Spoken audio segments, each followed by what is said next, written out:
Bonjour à tous, très heureux de vous accueillir pour Histoire criminelle. Au sommaire de notre dimanche, l'ouverture d'un procès hors norme à partir de demain devant la cour d'assises des Landes. Le procès de Maëlys Daubon. Cette femme est soupçonnée d'avoir empoisonné pendant des années ses enfants. Sa fille aînée est morte. On a retrouvé 24 substances chimiques dans son corps. Maëlys Daubon, la mère empoisonneuse, on va vous dresser son portrait dans un instant. Et puis ce dimanche, nous allons aussi nous intéresser à la mort troublante de Loïc Goudard. Loïc, c'est ce jeune homme, il avait 18 ans, il est parti en vacances à Majorque et il a été retrouvé mort au pied d'un immeuble de tourisme. Les autorités espagnoles n'ont quasiment pas enquêté, elles disent que c'est un suicide. Mais les parents de Loïc ont mené une contre-enquête et rien ne colle avec l'hypothèse du suicide. Cette contre-enquête a été présentée à la justice vendredi. Dans un instant, nous recevrons les parents de Loïc avec leur avocat. Et puis nous allons vous raconter aussi ce dimanche l'histoire d'un crime presque parfait. 2 octogénaires sont morts en 15 jours d'intervalle fin décembre 2023 dans la Sarthe. Des morts a priori naturelles, mais derrière ces morts de ce petit village paisible se cache peut-être la main de leur famille, désireuse de récupérer l'héritage. C'est une simple faute d'orthographe qui a fait basculer leur plan. Le procès aura lieu en 2026. Le récit, c'est ce dimanche dans Histoire criminelle, chapitre 12. Soyez les bienvenus. Tout de suite, le fait de la semaine.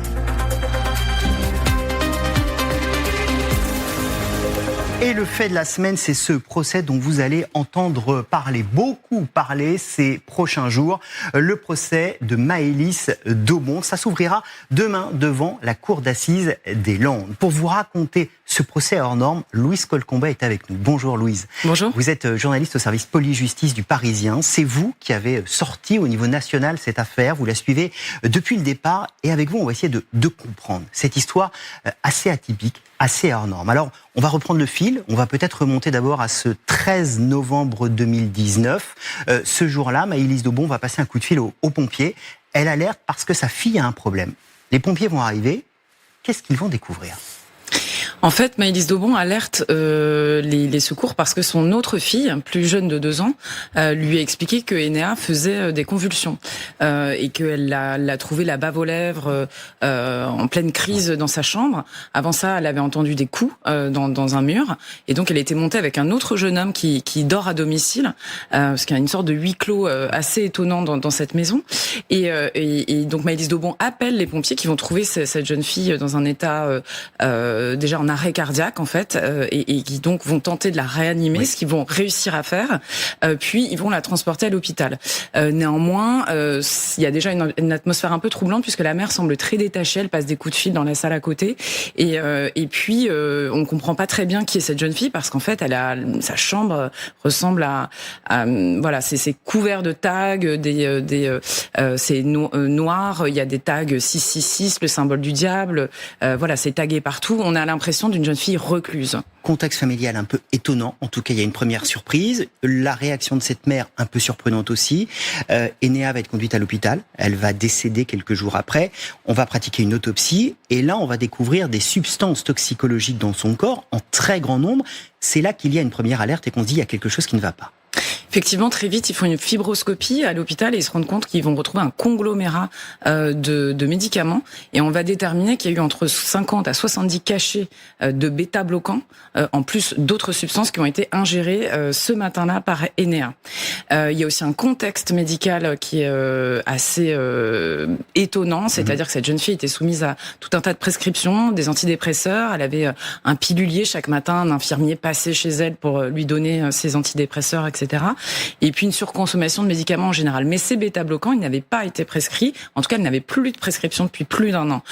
Donc là, on a un vrai problème, obstacle médico-légal. Et là, on a une enquête qui s'ouvre par les policiers de Dax. Alors, on va commencer avec cette enquête à avoir le profil de la mère. Assez surprenant, on va dire quoi ? Affabulatrice pour certains, mythomane pour d'autres. En tout cas, beaucoup de questions autour d'elle. Les deux, en fait, même la défense s'accorde à dire qu'elle a de toute façon une personnalité très étonnante. Mythomane, c'est clair et net. Moi, j'ai eu un nombre incalculable de témoignages. Elle va raconter qu'elle a participé à la construction d'une centrale nucléaire alors qu'elle avait 6 ans, qu'elle connaît le couple Macron, qu'elle a travaillé pour Vladimir Poutine, ou que son ex-mari a pu être otage des FARC. Enfin, c'est un peu invraisemblable. Elle ment sur ses diplômes, elle ment un peu sur tout. Et elle ment notamment sur l'état de santé d'Enea, qu'elle présente à tort à tout le monde comme souffrant d'une leucémie, et ça depuis son plus jeune âge. Et les gens la croyaient, pour le coup, parce que ça c'était plausible, parce qu'Enea perdait ses cheveux depuis qu'elle était petite, donc ça pouvait sembler plausible. Mais après, elle en a rajouté, elle expliquait que sa fille était condamnée, 3 mois avant le décès d'Enea, elle raconte à tout le monde que sa fille est condamnée, qu'elle prépare ses obsèques. Alors on touche là à l'essentiel, ce qui va être débattu ces prochains jours, c'est-à-dire qu'elle invente des maladies à ses filles, elle donne des médicaments à Enea, mais aussi à la fille cadette, à la petite sœur cadette. On va retrouver aussi des prescriptions de médicaments en grande quantité. Alors c'est ça qui est le plus étonnant dans cette affaire, c'est que pendant que la première enquête se déroule, oui, parce que l'empoisonnement c'est très difficile à caractériser, et donc il faut recueillir un tas de témoignages. Donc pendant 2 ans, les policiers vont enquêter discrètement, mais la seconde fille, la fille cadette, elle vit toujours avec sa maman. Et à un moment, on va se rendre compte qu'elle suit un peu la même trajectoire que sa sœur, c'est-à-dire qu'elle est déscolarisée, il y a de plus en plus d'arrêts et de certificats médicaux, l'établissement scolaire n'est pas totalement dupe, il fait des alertes, etc. Et on va se rendre compte qu'en fait, la petite sœur, elle a aussi reçu, et à peu près quelques temps avant qu'Enea meure, comme si elle prenait le relais, elle a aussi reçu à son insu, ce qu'elle va dire, elle ne sait pas comment ces molécules ont été retrouvées dans son corps, elle va recevoir aussi des médicaments, dont des bêta-bloquants. D'où cette hypothèse d'une mère qui empoisonnerait ses enfants avec des médicaments. Alors, il y a eu des analyses, il y a eu des expertises qui ont été faites. Il y a une idée qui est revenue, c'est celle que Maëlys Daubon souffrirait de ce qu'on appelle un syndrome de Munchausen par procuration. Alors, vous n'êtes pas psy, mais vous avez travaillé ce dossier, ça veut dire quoi ? Alors c'est un trouble assez rare, mais qui existe, qui a été caractérisé. Il y a eu des cas très connus aux États-Unis notamment où ça touche souvent des mères. En fait, c'est une façon de créer, soit d'exagérer, soit de provoquer carrément un trouble chez un enfant pour s'attirer l'attention et la commisération du monde médical et passer pour une bonne mère, attirer l'attention sur soi. On rend malade pour dire regardez comme je m'en occupe bien. C'est tout le paradoxe, et c'est ce que je trouve passionnant dans ce dossier-là, c'est que le bien côtoie le mal.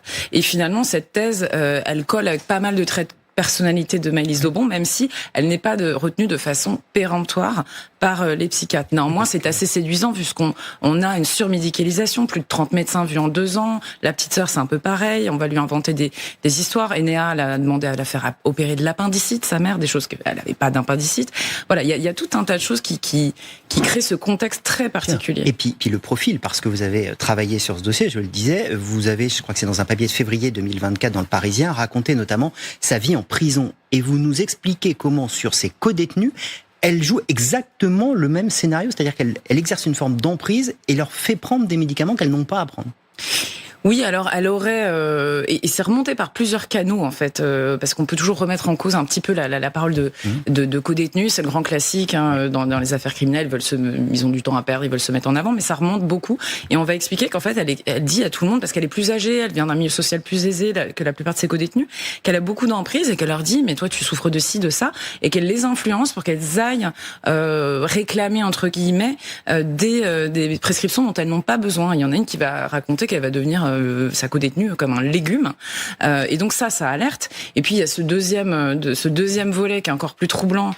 En fait, la mère d'Enea, Maëlys Daubon, a rompu avec le mari, son mari, depuis des années, et elle a monté ses filles contre le père, qui donc ne voit plus ses filles, et a alerté pendant des années en disant attendez, il se passe des choses bizarres. Il récupérait les dossiers médicaux, il disait attendez, là il y a un truc qui va pas, jusqu'à ce que la fin soit tragique.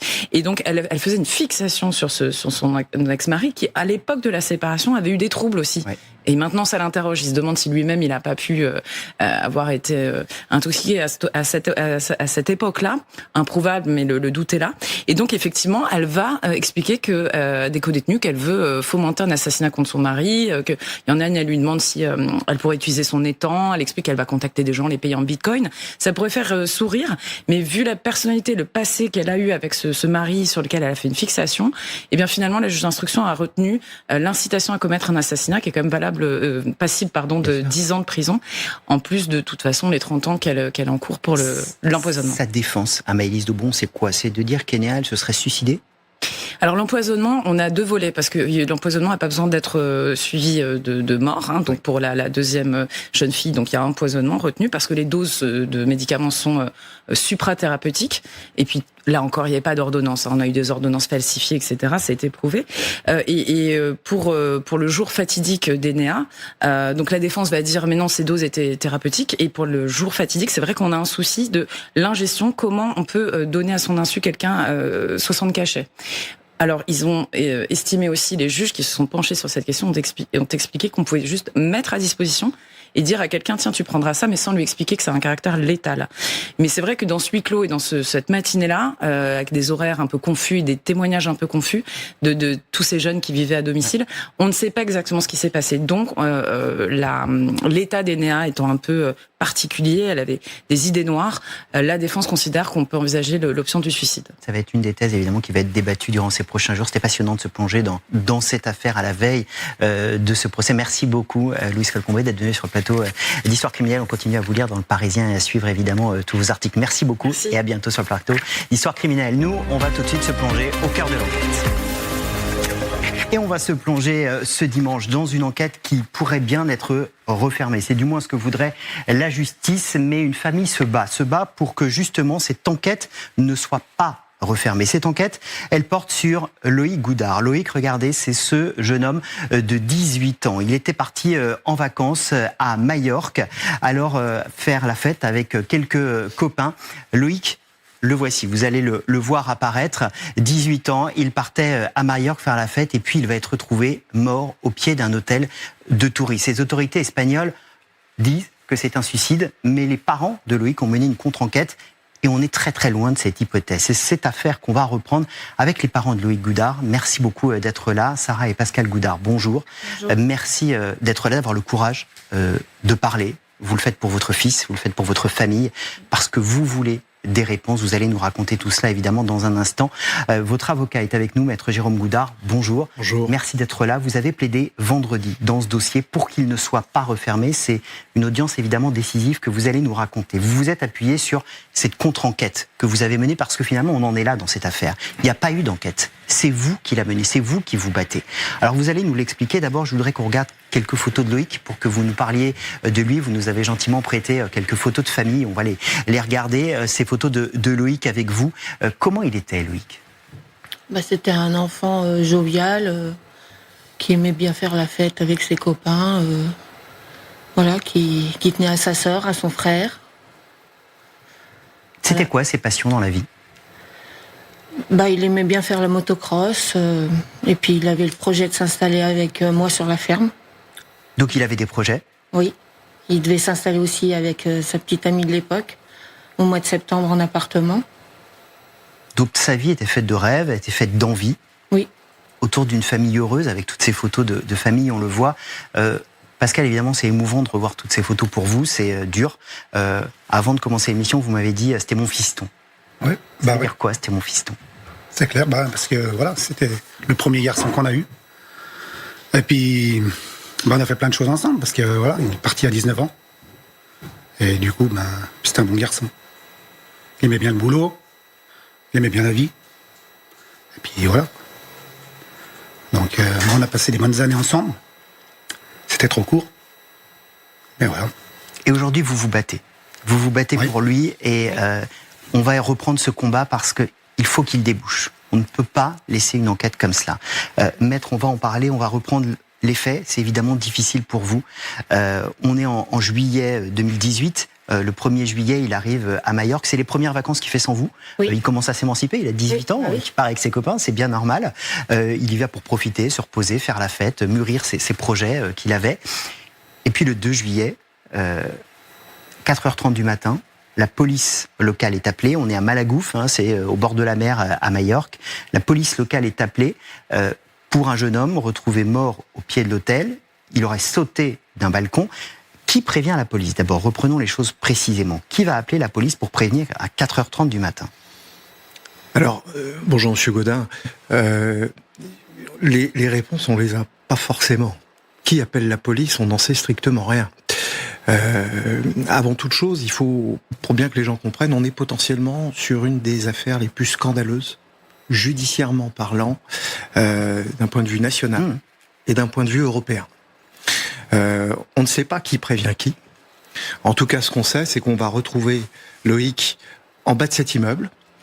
On va nous dire que il s'est suicidé, alors même qu'il arrive à Magalouf, il y est depuis 12 heures. Bien sûr. Il est avec ses copains. Il était ravi de partir. Il avait plein de projets. Et on a une enquête qui n'a jamais commencé dans ce dossier. Et quand vous dites, on nous dit qu'il s'est suicidé, c'est au bout de 2 heures. Hein. C'est dire à peu près la durée de l'enquête. C'est-à-dire que les Espagnols vont dire aux parents, on a ce gamin qui est monté en haut de cet immeuble et qui a sauté. Il s'est suicidé. Il s'est suicidé et on a fait fi, en fin de compte, de tous les éléments essentiels d'investigation. Qui sont en fin de compte des prérequis, si vous voulez, et qui n'ont à aucun moment fait l'objet de la moindre investigation dans ce dossier. Et on va reprendre tous ces éléments, d'abord peut-être sur cette question du suicide, puisque c'est celle qui vous est annoncée d'emblée. Qu'est-ce que vous répondez à ça ? Que c'est pas possible. Il n'était pas suicidaire, puis je vois pas pourquoi on partira en vacances avec ses amis à 1000 km de chez nous pour aller se suicider. Il avait jamais eu d'idée noire ? Non, jamais. Non, puis il est rentré dans cet hôtel, il se serait suicidé, il nous aurait donné les images des vidéos, ils auraient donné les images des vidéos de la ville, ils auraient collaboré, ils auraient fait plein de choses. Que là, tout ce qu'ils ont fait, enfin ce qu'ils n'ont pas fait en même temps, ça laisse à penser qu'il y a quelque chose qui a été caché, puis les faits sont là, quoi. Et parmi les faits, et on va reprendre cette enquête, qui accrédite évidemment que cette thèse, elle ne tient pas la route, c'est que vous allez récupérer le corps de Loïc dans un cercueil, vous allez vous battre pour qu'il y ait une autopsie, et là mettre le résultat de l'autopsie pose beaucoup de questions. Il y a des organes manquants. Tout à fait. Il y a beaucoup d'organes manquants. Le cœur ? Le cœur, le poumon, la rate, la vessie. Il arrive à l'Institut médico-légal de Lyon. Et puis voilà. C'est-à-dire que les parents, on leur dit, votre fils, il s'est suicidé, et puis on vous renvoie votre gamin, mort, sans organes. Sans explication. Sans explication. Ça paraît fou, hein. On pourrait dire, mais ils affabulent, qu'est-ce qui se passe ? Cette histoire est malheureusement bien réelle, bien ancrée dans la réalité. Il y a eu une information judiciaire, enfin un dépôt de plainte avec constitution de partie civile à l'époque, une information judiciaire qui s'est, je ne vais pas la critiquer, mais qui s'est peut-être trop concentrée sur le domaine français, on va dire. Il y a eu une demande d'entraide avec l'Espagne qui a été demandée, l'Espagne a refusé. L'Espagne nous dit, mais non, c'est un suicide, donc il n'y a pas lieu d'aller plus loin. Donc l'Espagne refuse, et ce qui a justifié le non-lieu, écoutez bien, et c'est ça qui est fou, c'est compte tenu du fait qu'on ne peut pas aller plus loin parce que l'Espagne nous dit qu'ils ne veulent pas collaborer avec nous, eh ben il y a non-lieu. Et c'est ce que nous sommes allés plaider vendredi dernier devant la Chambre de l'instruction en disant, écoutez, vous ne pouvez pas intellectuellement, humainement rester sur quelque chose de ce type-là, parce qu'il en va d'une part de la crédibilité de la justice française, mais par voie de conséquence, il en va également de la crédibilité de la France, et de la France à l'étranger, de la France en Europe.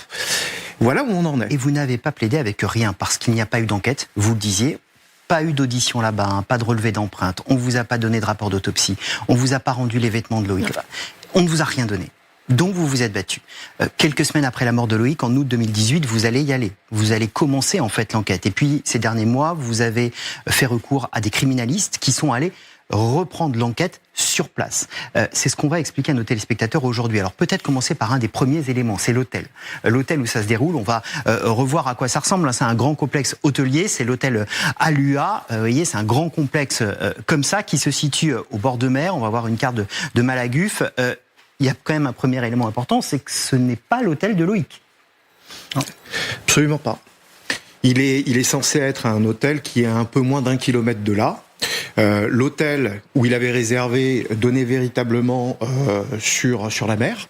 Et cet hôtel à Loua est, on va dire, un petit peu plus continental, c'est-à-dire au lieu de partir à droite, on va tout à gauche. Et si vous voulez, les deux hôtels n'ont absolument pas la même physionomie réciproque. Donc c'était impossible de se tromper. Impossible. Même à 4h30 du matin, en étant un peu fatigué, en ayant bu quelques verres, on se trompe pas d'hôtel. Impossible. Le réceptionniste de cet hôtel va voir Loïc. Oui. Que décrit-il? Il décrit, alors le réceptionniste, Ouais, on va en parler. c'est une des clés de cette affaire. Bon, il décrit un jeune homme qui va arriver par la gauche. Alors, je m'y suis rendu à Magalouf. Je me suis rendu dans cet hôtel, j'y ai même séjourné pour pouvoir, avec les criminalistes, me rendre compte du témoignage de ce monsieur qui ne tient absolument pas la route. Il nous dit il arrive de la gauche. Mais là où il est positionné, il peut absolument pas voir une arrivée vers la gauche. Il peut éventuellement arriver de voir quelqu'un arriver vers la droite, mais pas vers la gauche. Il nous dit je vois arriver ce gamin qui, manifestement, fuit quelque chose et est essoufflé. Je veux dire, 4h30 du matin, quand vous finissez une soirée, vous n'avez pas envie de vous taper un sprint, un marathon, et vous avez peut-être d'autres idées en tête que plutôt d'aller faire du sport ou d'essayer de faire quoi que ce soit. Plutôt comme s'il avait voulu fuir. Bien sûr. Quelque chose. Bien sûr. Ce réceptionniste, il faut en dire un mot, parce que quand vous êtes allé en 2018, en août 2018 là-bas, vous lui avez parlé. Il avait aucune envie de vous répondre. Non. Qu'est-ce qu'il vous dit? Il était fuyant déjà. Bon, il parlait français, c'était déjà un avantage. Et puis après, il était fuyant avec moi. Moi, j'ai fait exactement ce que Loïc il a fait en rentrant. C'est-à-dire rentrer en titubant avec une capuche, parce que je suis un peu plus vieux que lui. J'ai essayé de reproduire ça, mais lui, il a même pas bougé de l'accueil, quoi. Je veux dire, il m'a regardé passer. Et puis, du coup, j'ai fait marche arrière, puis j'ai discuté avec lui. Et en fait, il me disait que c'était d'un côté de l'hôtel, alors que c'était de l'autre. Et puis, il est arrivé à un stade où, en fait, il y a eu rupture de... Il ne voulait plus dialoguer. Il s'est remis à parler espagnol et il ne voulait plus me parler. Avec cette expression, j'aime pas les Français. Exactement. Donc, voilà, après, je lui ai dit qu'on allait se revoir devant la justice ou dans la rue. J'ai dit ça en partant, et l'ironie du sort, c'est que là, au procès en appel, enfin, il a été questionné une deuxième fois, et qu'est-ce qu'il a sorti? Il a dit que les caméras ne marchaient pas quand notre garçon est rentré. Par contre, elle marchait quand moi je suis rentré quelques semaines après. Aucune image de vidéosurveillance de cette soirée-là. Pas une photo, rien. Comme si on avait voulu faire tout disparaître. Il y a aussi dans cette contre-enquête que vous avez menée la chronologie très précise des derniers moments de Loïc. On va les reprendre, ces moments. 4h07, 57 secondes, il y a un retrait bancaire avec la carte de Loïc. 4h21, il y a un appel téléphonique avec le portable de Loïc. 4h30 du matin, il y a cette fameuse chute ou non, comme elle est décrite. Maître, pourquoi cette chronologie qui était importante à faire, elle explique pour vous le fait que l'hypothèse du suicide ne fonctionne pas? Parce que ce laps de temps là que vous mentionnez va se dérouler en grande partie dans un club. Dans un club de Magalouf, dont je tairai le nom, mais... Où Loïc avec ses copains sont allés faire la fête. Exactement. Et où, très manifestement, je veux dire, maintenant c'est un mystère pour personne, il s'est passé quelque chose, manifestement de grave à l'intérieur de ce club. Ce retrait à 4h07, il n'est pas anodin. Il raconte manifestement une histoire très précise. Et vous voyez, ce laps de temps entre cet appel téléphonique de 4h21 et les 9 minutes qui vont suivre, parce qu'il faut sortir de cet établissement pour ensuite courir et se réfugier, si je puis dire, à l'hôtel Al-Ouassane. Monter au 5e ou 6e, parce qu'on ne sait pas non plus de quel étage il est vraiment tombé. Ça, c'est un sujet aussi. C'est un vrai sujet. Et si vous voulez, ça montre que entre 4h21 et 4h30, il y a quelque chose de très violent qui est en train de se passer. Il y a des témoignages. Oui. Un témoignage? Alors il y en a plusieurs en fin de compte, et il pourrait y en avoir bien d'autres. Nous sommes également allés à Glasgow. Nous sommes rendus au mois d'avril dernier à Glasgow parce que il y avait une touriste, enfin on nous l'a présentée pas véritablement comme une touriste, mais une jeune femme écossaise qui aurait vu, en tout cas... Elle était là ce jour-là, à l'hôtel. Elle dit dans un premier temps, j'entends un garçon crier. Et ensuite pour dire, j'assiste effectivement à quelqu'un qui tombe, enfin je vois que quelqu'un tombe et je vais directement ensuite à l'hôtel, dans le hall de l'hôtel. Bon, c'était pas très précis. On l'a retrouvée, cette dame. Et qu'est-ce qu'elle va nous dire? Elle va nous dire, quand j'arrive dans le hall de cet hôtel, il y a beaucoup de monde. 4h30 du matin. Il y a beaucoup de monde. Alors, je suis pas certain que c'est réveillé toutes les chambres, loin de là, parce que bon. Mais surtout, le laps de temps où cette jeune femme va aller de son hôtel qui est juste en face, c'est à quelques mètres, pour se rendre à la réception.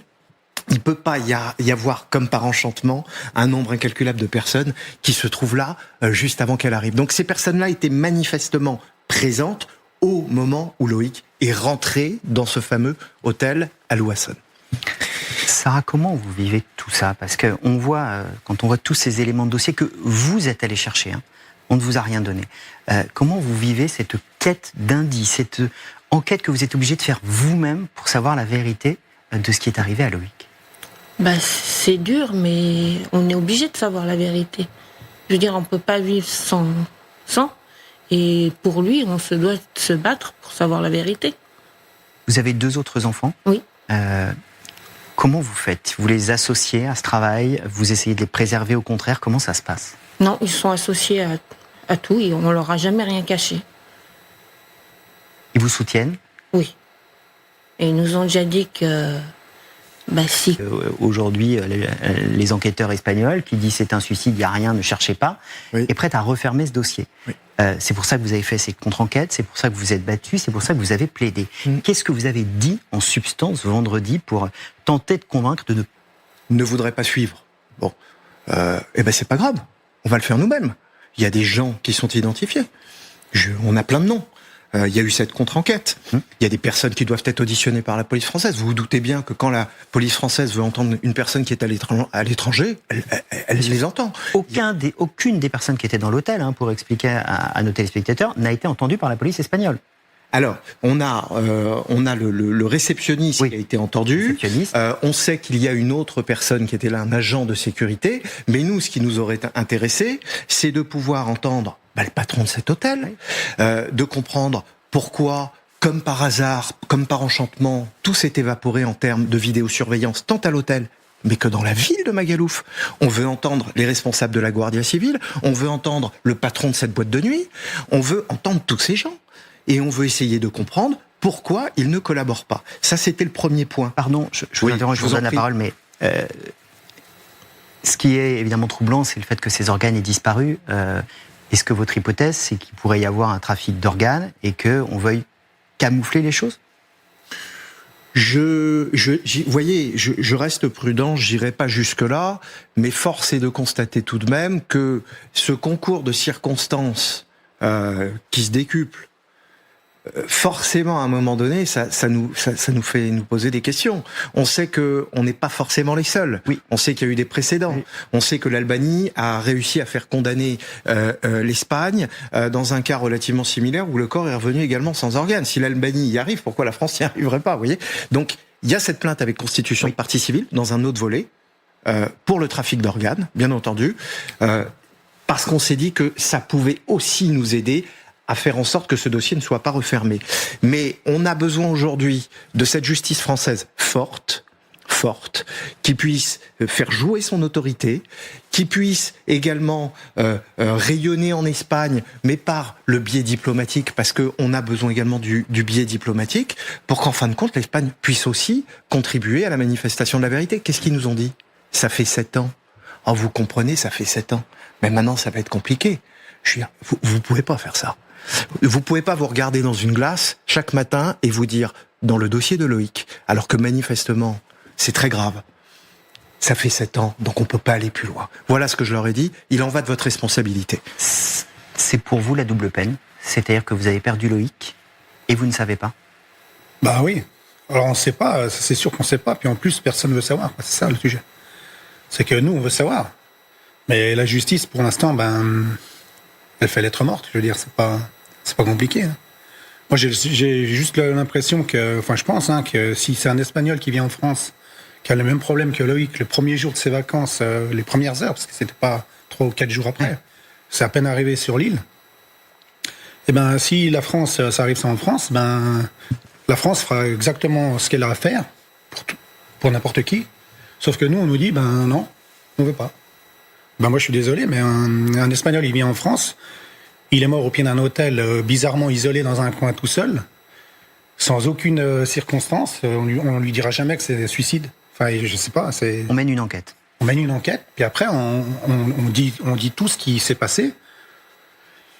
Et puis après, on nous dit, ben voilà, au bout du compte, on a essayé. Mais c'est difficile, parce que voilà, mais là, il n'y a rien. Puis on nous dit, c'est un suicide. Puis maintenant, on nous dit, faut que la famille Gounard se mette à l'évidence que leur fils a voulu sortir par une fenêtre. Il a mal jugé la hauteur, alors que la fenêtre était à 50 cm d'une porte de secours. Et la juge d'instruction qui a dit ça, espagnole, elle ne savait même pas qu'il y avait une sortie de secours, je veux dire, à côté de la fenêtre. Donc ça veut dire quoi? C'est que mon fils, il est arrivé là devant une porte de secours et une fenêtre. Il a choisi la fenêtre. Pour sortir de l'hôtel, je sais pas, qui peut croire des trucs pareils? Alors maintenant qu'ils nous démontrent l'inverse, je sais pas, ou je sais pas. Mais qu'ils enquêtent. Qu'il y ait au moins des choses de faites. Voilà. On a bien compris que c'est ça qui vous C'est ça manque. le sujet. Il est avec vous tous les jours, Loïc? Oui. Tous les jours, on y pense. Hein. Voilà. Ouais. Ça, c'est obligé. Comment vous arrivez chaque jour à vivre pour vos 2 autres enfants, j'imagine aussi, mais comment vous faites? Comment vous tenez? Le travail. Bah ouais, c'est ça le truc. C'est le travail qui nous tient. Faut se ranger dans quelque chose, hein. Et l'espoir que ça avance, vous l'avez toujours? Oui. Si c'est mi-décembre qu'on aura la décision, C'est mi-décembre. qu'est-ce qui peut se passer à ce moment-là? On peut vous dire c'est terminé? Oui, ils peuvent nous dire c'est terminé. Vous aurez encore des recours? Oui, on se pourvoira en cassation. On ira jusqu'au bout. Tous les voies de recours seront mises en œuvre. Je leur ai posé une question très simple. Hein. Je leur ai dit, imaginez une seule seconde qu'on soit pas sur des anonymes, ils le savent, hein, Pascal et Sarah. Imaginez qu'on soit sur le fils d'un ministre, imaginez qu'on soit sur le fils d'un patron d'entreprise du CAC 40. Est-ce que ça serait passé comme ça? Je donne pas réponse, je pose la question. J'ai eu l'impression, peut-être est-elle fausse, mais je pense avoir eu un bon instinct. J'ai eu l'impression d'avoir eu 3 magistrates en face de moi qui étaient à l'écoute et qui étaient manifestement très concernés. Faut transformer l'essai mi-décembre et il faut faire en sorte que cette enquête ne se referme pas avant qu'on puisse obtenir la vérité sur la mort de Loïc. On continuera à suivre évidemment ce dossier, à en parler jusqu'à ce que vous puissiez avoir des réponses. Un grand merci d'être venu sur le plateau d'Histoire criminelle. On continuera à suivre, je vous le disais, l'histoire de Loïc. Et évidemment, on pense à vous, à vos enfants, à votre famille. Merci maître d'être venu sur le plateau d'Histoire criminelle. Merci. À bientôt. Vous restez avec nous dans un instant. On va vous raconter une histoire assez exceptionnelle, assez folle. L'histoire du meurtre de 2 octogénaires dans la Sarthe. C'était fin décembre 2023. Des morts a priori naturelles, mais vous allez vous rendre compte que derrière pourrait bien se cacher la main de leur propre famille, appâtée par l'héritage. C'est une faute d'orthographe qui a tout changé dans ce dossier. On va vous raconter tout ça dans un instant. À tout de suite.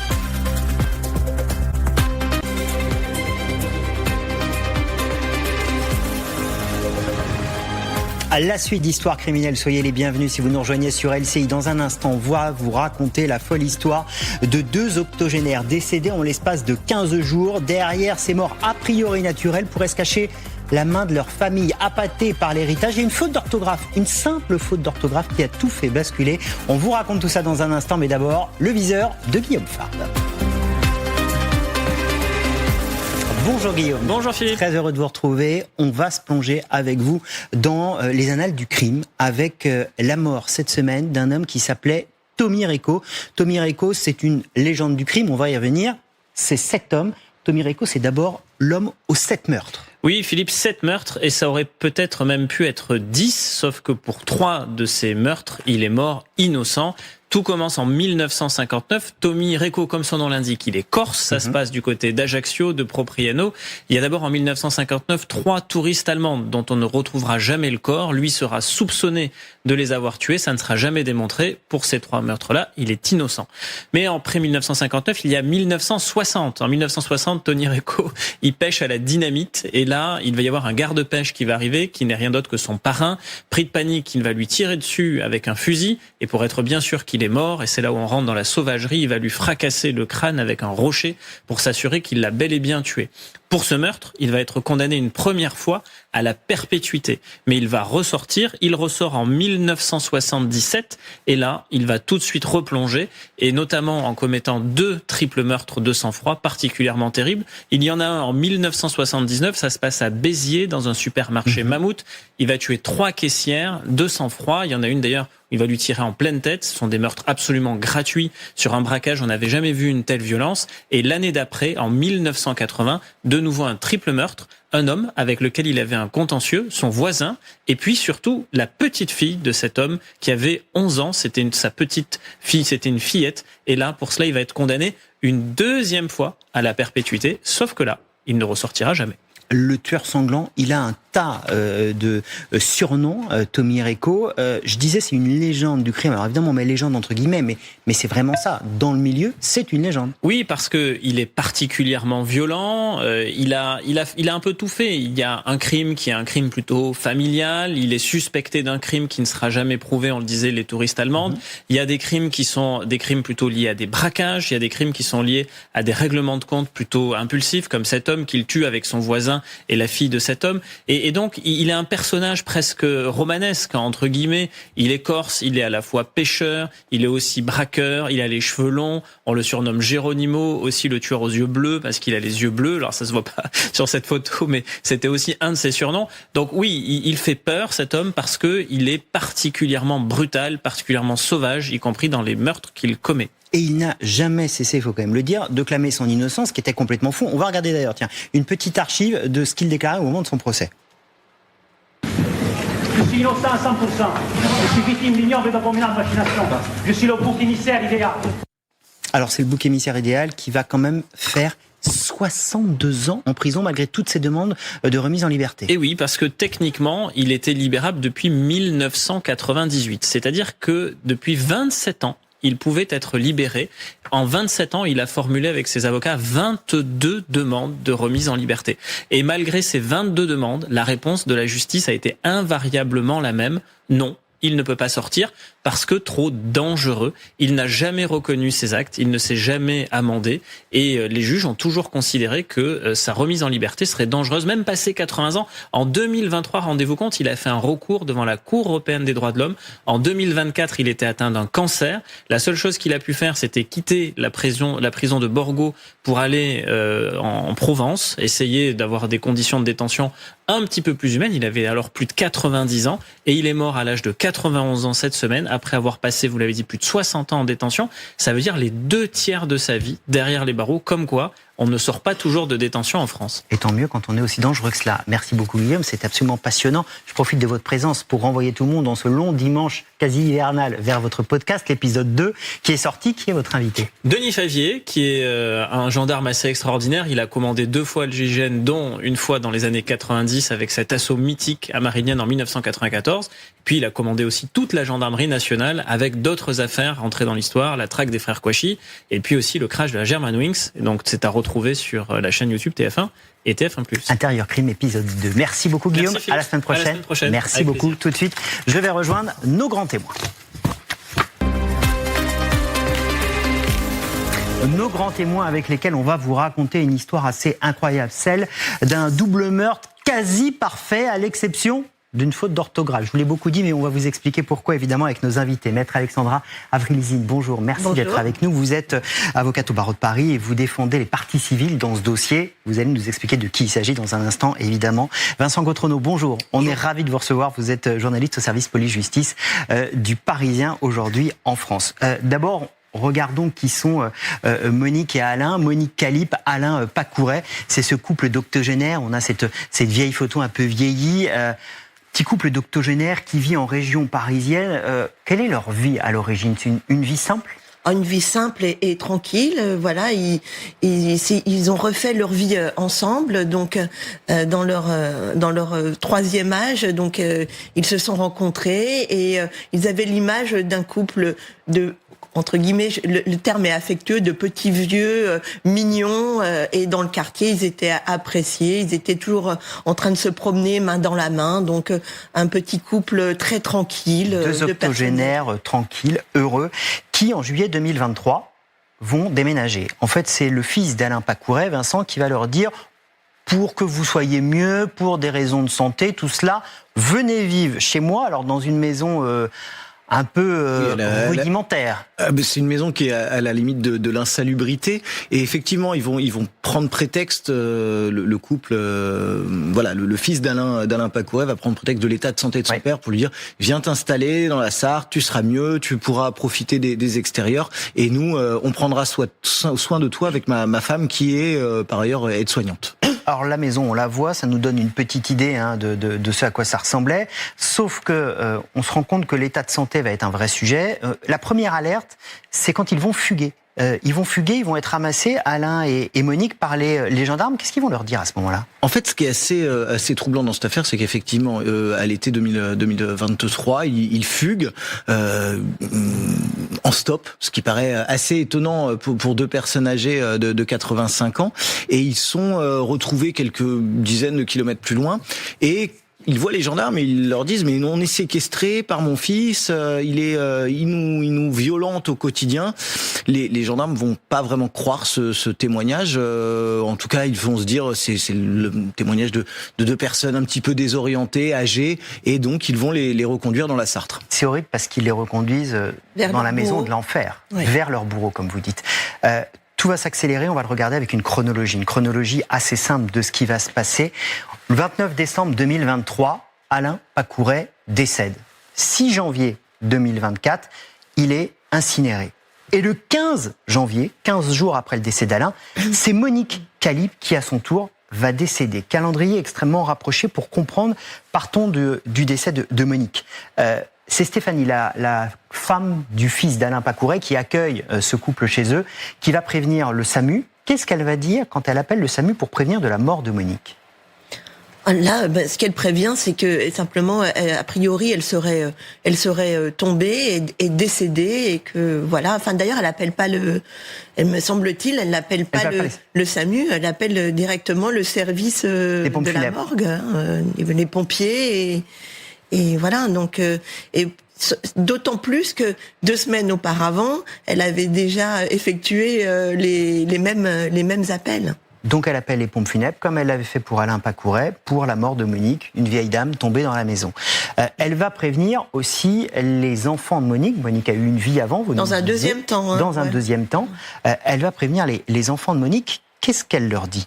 En fait, elle leur explique que leur maman est décédée, et elle leur transmet un courrier, une lettre manuscrite, soi-disant rédigée par Monique Calipe, et retrouvée sous un matelas après son décès. Et dans cette lettre, elle précise qu'elle souhaite être incinérée, comme l'a été quelques jours plus tôt son compagnon. Et là, les enfants de Monique Calipe vont être étonnés par un détail, c'est que cette petite mamie coquette... On va la voir, cette lettre. Cette lettre, effectivement, où elle demande à être incinérée. Alors, on a flouté quelques éléments, évidemment. Et c'est là que se crée la surprise pour les enfants. Eh ben oui, parce qu'elle a mis 2 L à son nom de famille, qui n'en porte qu'un. Et pour les enfants, il y a tout de suite quelque chose de troublant, parce qu'ils connaissent leur mère, ils savent qu'elle ne perdait pas la tête, que c'était une femme qui a toujours fait attention, on voit son écriture soignée, il n'y a pas d'autre faute d'orthographe, et elle fait une faute à son nom de famille. Ça veut dire troublant. Que là, pour quelque chose d'aussi important, qu'une forme de testament, de dire je veux être incinéré, elle aurait fait une faute sur son nom, ça ne colle pas. Les enfants de Monique vont appeler les pompes funèbres, c'est ça ?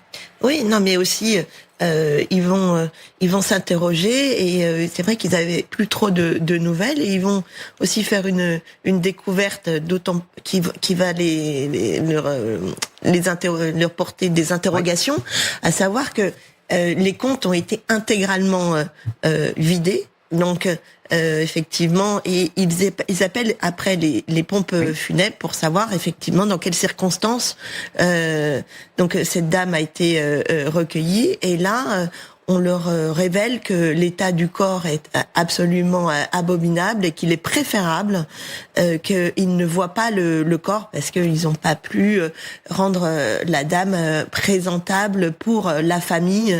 Voilà, ça aurait été trop d'émotions. Un corps qui n'est pas visible alors qu'elle aurait fait une simple chute chez elle, une lettre avec une faute d'orthographe. Ils comprennent très très vite qu'il y a quelque chose qui ne va pas, des comptes bancaires vidés.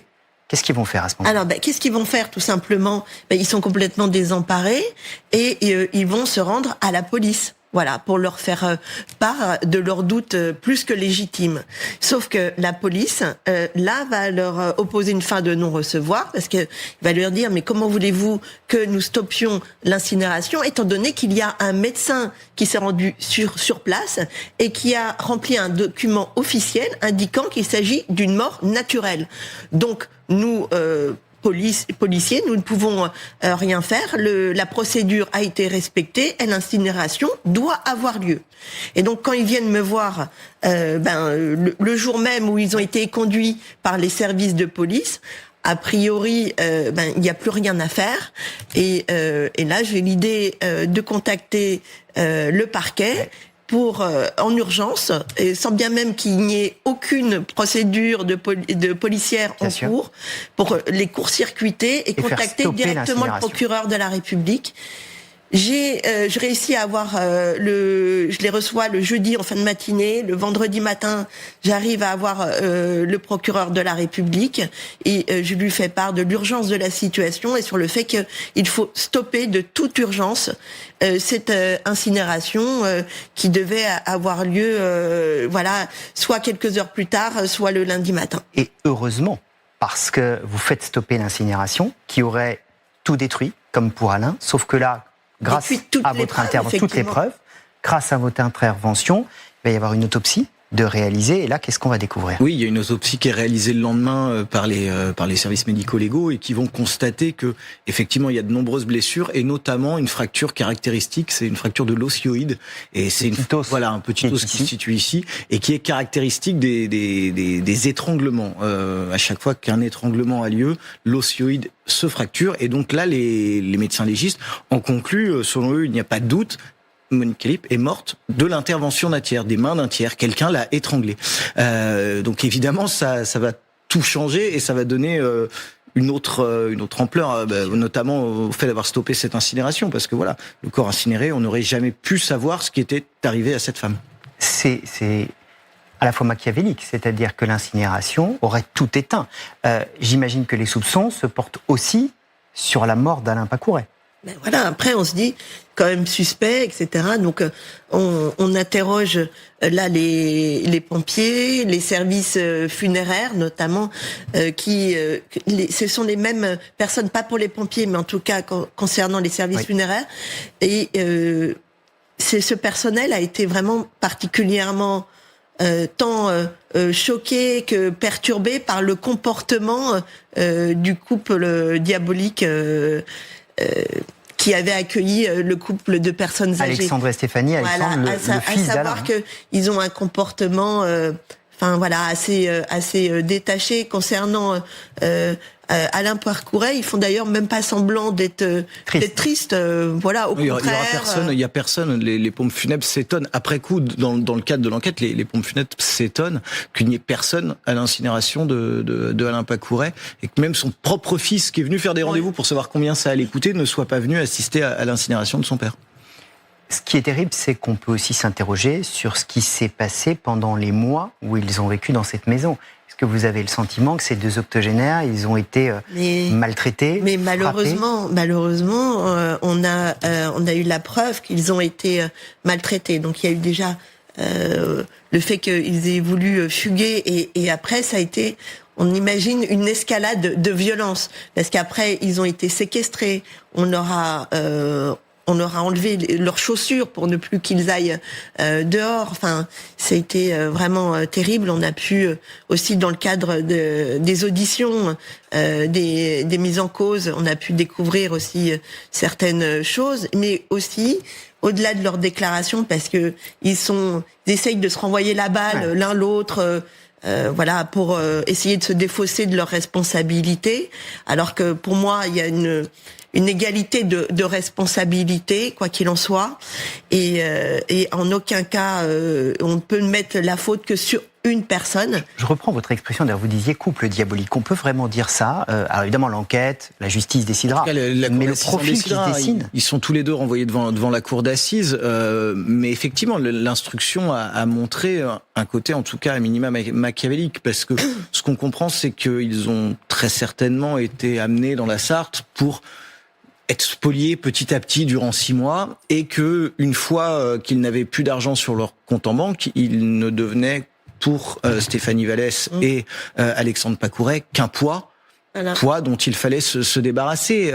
C'est monstrueux, hein, parce que je reprécise dans les téléspectateurs, Stéphanie... c'est le fils, hein, Alexandre Pacouret. On est en train de parler de son père et de la compagne de son père. Et quand on voit un petit peu comment il pensait, ce qu'il pensait de ces deux personnes âgées, Stéphanie Vallès a admis avoir un temps après le décès de Monique Calipe envisagé d'aller jeter son corps dans un étang pour s'en débarrasser. Donc voilà, ils ont été spoliés de toutes leurs économies. Il n'y a aucun affect. Enfin, aucun remords. Pour moi, aussi, par rapport à leur audition, pour moi, ils n'ont aucun remords. Enfin, si, ils ont un regret, celui d'avoir été pris. Voilà. Mais à part ça, je ne vois aucun remords réel et sincère. Et d'ailleurs, même, ce qui m'a perturbé particulièrement, c'est lorsque j'ai lu leurs auditions. Pour eux, le crime le plus grave était justement d'avoir pris l'argent. Ils étaient là, non mais vous savez, on va rembourser. Comme si c'était l'important pour les parties civiles. Non, l'important c'est pas l'argent, c'est la mort et les circonstances de la mort. Dans votre papier, vous racontez aussi comment ils parlaient d'eux à l'extérieur. Oui, enfin voilà, ils en parlaient extrêmement mal, en disant que c'était des poids. Alexandre Pacouret traitait régulièrement son père devant tout le monde de connard. Enfin voilà, c'est quelque chose qui... ces deux personnes âgées, je pense, ont vécu 6 mois jusqu'à leur mort extrêmement compliqués, extrêmement désagréables. Le fils de Stéphanie Vallès, qui est lui aussi renvoyé devant la cour d'assises, mais pour des délits connexes, a reconnu que tous les soirs, il allait verrouiller la porte pour pas que Monique et Alain s'échappent. Cette histoire, elle est tragique. Elle est terrible parce que c'est vraiment la maison de l'horreur pour 2 octogénaires qui, comme vous le disiez au début, avaient une vie normale et heureuse. Ah oui, non mais et puis ils ont été complètement coupés du monde à partir du moment où ils ont été dans cette maison. Alors que initialement, ça devait être quelque chose de provisoire. D'ailleurs, ils avaient gardé leur appartement en région parisienne. Donc on n'avait pas déterminé clairement le temps de séjour, mais voilà, initialement c'était juste pour quelques mois, et leur état de santé n'était pas mauvais. Enfin, il était en cohérence avec leur âge, mais ils étaient complètement autonomes. Il y avait absolument aucun problème. Procès pour 2026. Oui, tout à fait. Normalement, avant l'été 2026, étant donné que il y a eu la mise en accusation qui a été faite en juin 2025, comme ils sont détenus, on doit être jugé dans un délai de 1 an. Donc pour moi, ce sera, quoi qu'il en soit, avant juillet 2026. On suivra évidemment ce procès. Merci beaucoup Vincent Gautonneau, c'est vous qui avez sorti cette affaire. Merci beaucoup maître d'être venu sur le plateau d'Histoire criminelle nous la raconter. Évidemment, on va suivre ce procès dans les prochains mois. Merci beaucoup d'avoir été avec nous comme tous les dimanches. On se donne rendez-vous la semaine prochaine pour d'autres histoires criminelles.